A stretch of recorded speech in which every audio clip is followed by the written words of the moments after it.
The Electronic Arts era of James Bond video games was quickly coming to a close. They were shelling out paychecks left and right with everything or nothing, and ultimately the game did well. Just not very well or extraordinarily well. But for now, we're staying in 2004 for the time being, just 9 months after the console releases of Everything or Nothing. Sort of like how the film series was entering stages of a reboot, so were the game series. Sort of. They certainly took some liberties with this next strange entry. By October of 2004, it was almost 2 years since the release of Die Another Day, and Pierce Brosnan had stated that he considered his role as 007 over with at this point. There wasn't a new actor announced in the role though, and it was uncertain as to whether or not Brosnan would be returning or not, at least officially. Ultimately, as we all know, he did not end up returning, so Everything or Nothing would officially be his last portrayal as James Bond. So like with the last couple entries in this retrospective, we will once again remain within the 6th generation of video game consoles with this next entry. I mean, it's only 9 months later, so that's to be expected. EA would go on to publish and develop this next new entry, GoldenEye Rogue Agent, for the standard PlayStation 2, GameCube, and Xbox systems, with one newcomer in mid-2005, which we will get to. It was released on November 22nd, 2004 in North America, and 4 days later in Europe. Apparently it was originally called GoldenEye 2 in its early stages, but thankfully they did not stick with that because that would have been all sorts of confusing. So just judging the game by its name alone, what is even going on here? If you're familiar with GoldenEye the film or even the game, then you know that the GoldenEye is a weapon, not a person. And if we want to go even beyond that, GoldenEye was simply the name of Ian Fleming's estate in Jamaica and was the name of an operation while he was in the British Navy. So where does this rogue agent name come into play? Well, I think the first rule with this game is to throw all of your Bondian logic out the window because anything will be fair game in this one. There are plenty of homages to past Bond characters and locales in this one, but it's certainly important to know that this game is set in a complete alternate universe from anything you know about Bond history. You will find yourself either going along with the ideas that the developers came up with and enjoy the fan service references, or view it as an absolute betrayal and that it should not belong amongst the Bond lore, because, well, you don't play as James Bond in this game. Agent 007 is a very minor, almost throwaway character here and barely plays into the story at all. James Bond Jr. was the only other time in this retrospective Bond was not the central character, and we all know how weird that got. But first, as I said, the game was developed by EA Los Angeles, a company that was formerly DreamWorks Interactive and would eventually become Danger Close Games. That's right, this Bond game is being developed by a company in the DreamWorks family, the same ones who brought us Shrek, Madagascar, and of course, the Boss Baby. I can go from Boss Baby to Joe Don Baker in only a couple jumps. But EA Los Angeles was primarily known for the Medal of Honor series and a few Command & Conquer games throughout the 2000s. I guess that makes a little more sense for a Bond game. They did manage to get Judi Dench to portray M here, and they got Christopher Lee of all people to return as the man with the golden gun himself, Francisco Scaramanga. So like with Richard Kiel returning as Jaws and Everything or Nothing, they're bringing back another 70s Moore era character here. Kinda cool. They also brought in Ken Adam to work on level design, which is actually a huge get as he was the main set designer for Dr. No, Goldfinger, Thunderball, You Only Live Twice, Diamonds Are Forever, The Spy Who Loved Me, Moonraker, and Addams Family Values. Danny Bilson and Paul DeMeo returned as writers from the past EA Bond games, and they got award winner Paul Oakenfold to compose it. So I mean, they certainly did try here, just not as bombastic as with Everything or Nothing. Just to brush over my personal experience with this game, I had just started college in late 2004 and really have little to no knowledge of this game even being released. I had no excitement for it whatsoever, and I did not rent it. It was at the time of me probably just getting into the Bond films from my library rentals, and if I ever saw this game at a Blockbuster or Electronics Boutique or wherever, I probably scoffed at it and viewed it as a cheap cash grab for utilizing the name GoldenEye. Like, hey guys, remember GoldenEye? You all loved GoldenEye. You had a lot of fun playing GoldenEye with your friends. You didn't buy Everything or Nothing, but buy this game because it's a new GoldenEye game. I did eventually play this around 2011, but I did not beat it. We'll see how it comes across in 2020, now 16 years after its release.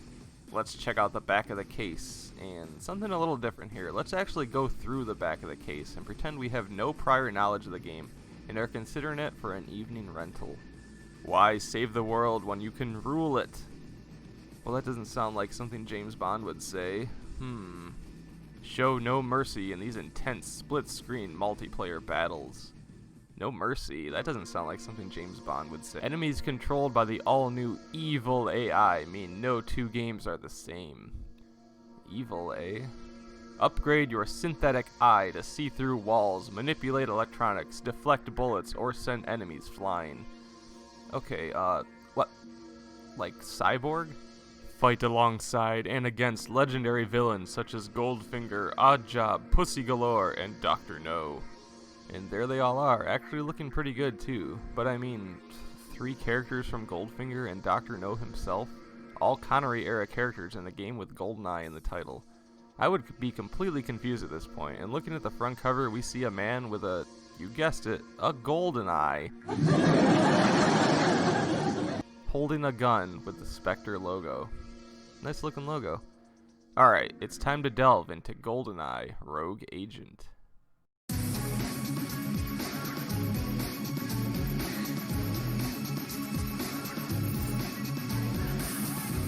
So, no opener, but if you let it sit on the title screen for a minute or so, it cuts to somewhat of a title sequence with clips of the game playing.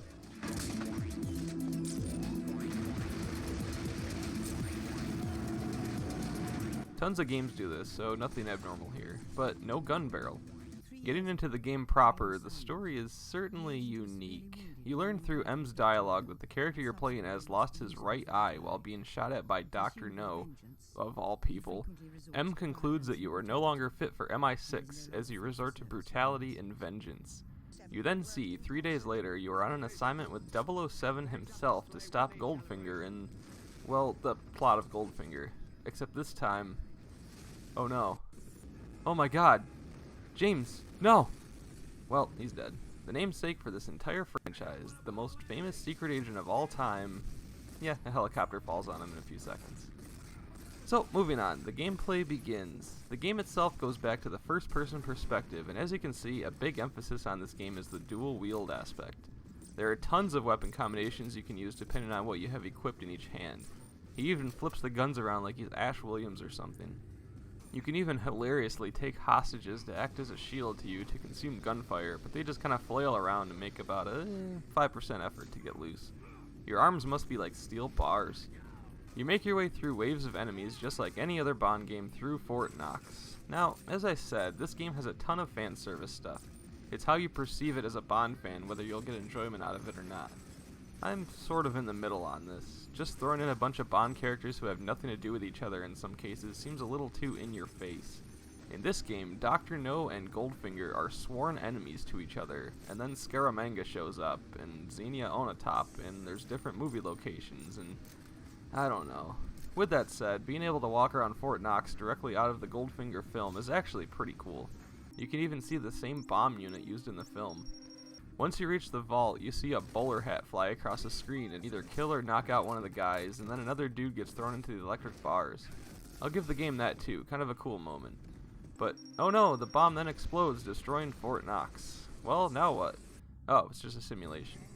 M then tells you that you were responsible for the death of 007 as you lose your job, looking minorly annoyed. Then you look at a business card from Goldfinger saying the offer still stands. Ooh, it's time to go work for Auric Goldfinger. It then cuts to the title sequence for the game, not unlike the last couple of games. It could easily have been more than your eye.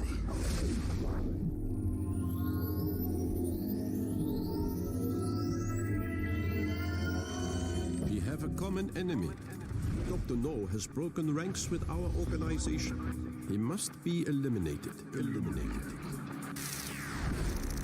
I declare war on Goldfinger. War. Something about it comes across as a bit lame, with the characters' names showing up like the actors would. It's spliced in with a bunch of dialogue about your eye being shot out and how Dr. No and Goldfinger hate each other, and then there's shots of doctors operating on your eye.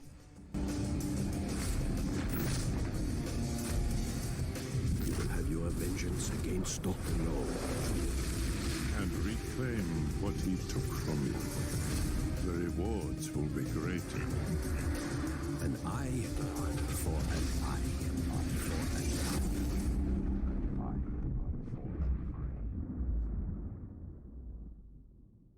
Scaramanga appears out of nowhere and begins to tell you that your retinal surgery is done and you are now equipped with the GoldenEye, and learn that one of your powers is MRI imaging, in which your GoldenEye can see through objects when activated. There is some creativity there, but that's maybe a little bit too literal. If you can't tell, I kind of struggle with how I feel about this game. Anyway, Dr. No begins his attack on Auric Enterprises, and you are sent to protect it and the Omen device. You just kind of start killing anybody you see, and it's clear that you are now the bad guy, the titular rogue agent. Aside from Xenia appearing in this game and the use of the name GoldenEye, the only other real comparison to the film GoldenEye that I can see is the story of an MI6 agent becoming the bad guy, a la Alec Trevelyan. You get to do some pretty brutal stuff here, like trapping guys in a sub-zero chamber or burning them with rocket fire. It's still a Bond game and all, so it's not graphic or anything. It's just showing that M was right, you are consumed with brutality. Eventually, you get to see the infamous laser table that almost neutered Bond, which is another nice fan servicey touch. Then you just kinda reach the end of the level. If you haven't played this and it looks interesting at all, then go check out and see how ridiculous this story plays out. I will leave it at that. So like I said, I'm so torn on this game. The gameplay itself can be fun, with testing out which different weapon combinations works best for you, utilizing your GoldenEye powers, etc. But the in-your-face anti-subtlety with this game is both kinda cool and kind of embarrassing. I would say all of the references and characters that are meshed together here are meant for Bond fans, but is that really what they want? It's like they took Dr. No and Goldfinger, two Bond villains who epitomize the trope of what people think of as stock movie villains with the elaborate plots and layers and whatnot, and they made them even more of a cliche. Now they hate each other and just sort of seem like even less of characters and more of, well, a cliche. I did get pretty far into the game the last time I played it, but eventually got to a pretty difficult part and just kinda lost interest. So yeah, I actually don't know how the game ends, and I'd rather not look it up. I may give it another chance down the road and really try to beat it. For now, the intro is good enough for me for this video. Multiplayer is basically the same per usual for these Bond games. It's kinda like the characters in the story for this game would be who you see on any other Bond game's multiplayer. There are some cool maps like the Golden Gate Bridge from A View to a Kill, and it's awesome to play on. The Xbox and PS2 had online connectivity for up to 8, but that was dismissed long ago in 2006. As far as differences go, yeah, same as the last few games. Xbox tends to have the best visuals, GameCube has the best load times, and PS2 is kind of in the middle. This largely depends on your preferred system or controller here. And as I stated before, there was actually another release for this game. While the console releases for this game came out on November 22nd, 2004, Nintendo was all about their brand new handheld system that came out one day before, the Nintendo DS, which was their successor to the Game Boy Advance. The DS was a monster release for Nintendo, and to this day is the only system to rival the best-selling system of all time, the PlayStation 2, selling virtually the same amount. This is including the DS, DS Lite, and DSi, but they're all mostly the same system with a few tweaks.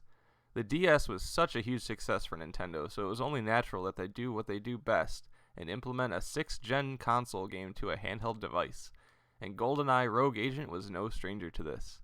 I've never played this or even seen images of it until writing this out, so I'm curious how it will compare. Let's check out the back of the box. It has the same evil slogan, and the features are a little different. They point out the exclusive split screen, but from the images it looks like it's just for health and ammo count. Alright, let's check this one out. No title screen again, and in true DS fashion, the stylus controls everything on the bottom screen. You get to see the abridged version of the intro to the game. No voice acting or anything, just a screen of dialogue and then the helicopter crashes with you starting in Fort Knox. They don't even mention Bond in the intro, so if you were to go right into playing this version without knowing anything about it, you would assume you'd be playing as Bond right now.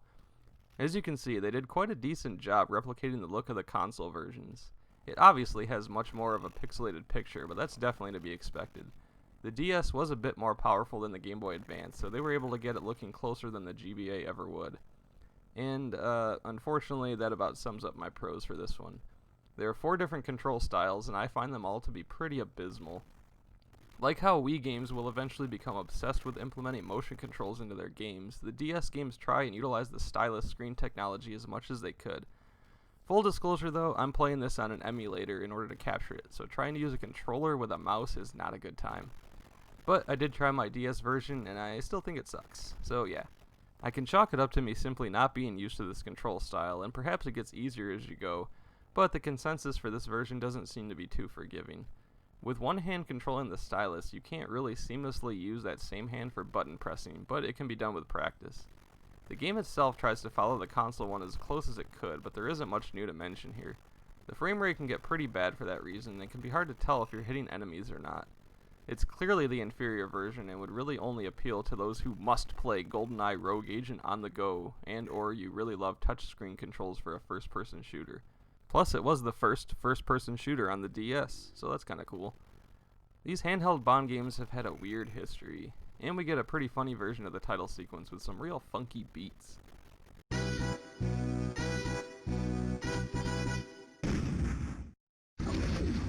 It could easily have been more than your eye.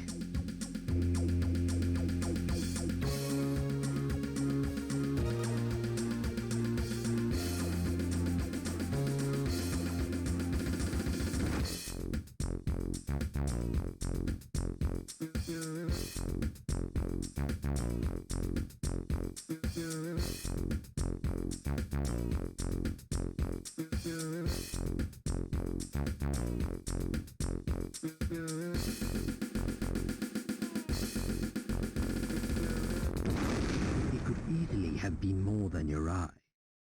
And yeah, the DS version actually had multiplayer too. There was wireless online play when it came out, but the DS has been long retired now in the modern era. They had some unique modes like a tug-of-war mode. I've never played multiplayer on this, so I can't speak for it personally, but it's pretty cool that this was possible on a handheld system back then. This was Nintendo finally putting their hat in the ring for Wi-Fi. So to no surprise, GoldenEye Rogue Agent is on no best-selling games list for any of its consoles. It came nowhere near GoldenEye's success, even with the implementation of the name. Reviews were very lackluster, mostly getting low D grades or even worse. I think the way it was marketed played into this. Those who bought it on its name alone were probably hugely disappointed with what they got, as it has virtually nothing to do with the GoldenEye story. And those who bought it as Bond fans were probably confused as to what was even going on with this release, like I was. In the end, EA really tried to do something new here, and it was simply not a success. It's certainly not the worst Bond game ever, not even close when we have garbage like Live and Let Die or even 007 Racing to compare it to. But I find it more to be an interesting entry rather than bad. It's a curiosity recommendation from me, but not much more than that. Next time, we are approaching Electronic Arts' final entry as the producer for Bond video games. It was a long 6-year run for them, stemming all the way back to 1999 with Tomorrow Never Dies. It's going to be time to go back to basics, and I mean way back to basics, as with their swan song release, we'll be going back in time to 1963. This was a really big deal at the time, as the OG Bond himself will be returning to the role one last time. James Bond will return in From Russia with Love.